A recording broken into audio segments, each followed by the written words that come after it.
Hello again! So ito yung Mount Matutong Domsville Glamping in daytime. So ito yung tuwing araw. Ito yung makikita ninyo na napakaganda. Actually early morning ko siyang binidyuhan or pinaliparan ng drone, which is makikita pa dito yung yung Mount Matutong. Kasi after this time, mga ilang minuto lang, napuno na ng fogs yung Mount Matutong. But actually, is still very nice. So, ang ganda pala ng lugar.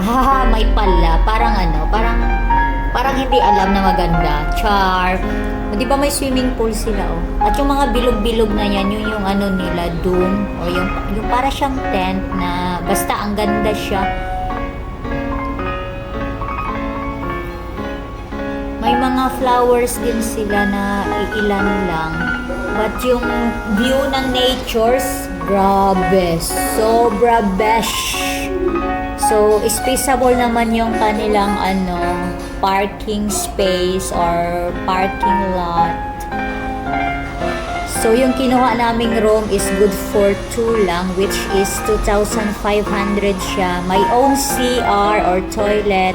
May own bathtub. Wow! May bathtub to, guys. And then, pwede kang maka-access sa common swimming pool. At ito pala yung yung pineapple plantation ng Dole. So, nga pala, may kwento ako. Char! Nagmaritis na. Yung pineapple nakatabi nitong Domsville is binabalot nila ng net.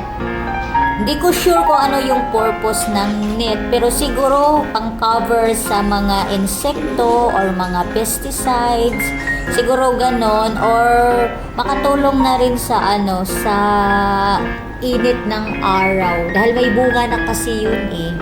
So, this way is papuntang nila, restaurant, which is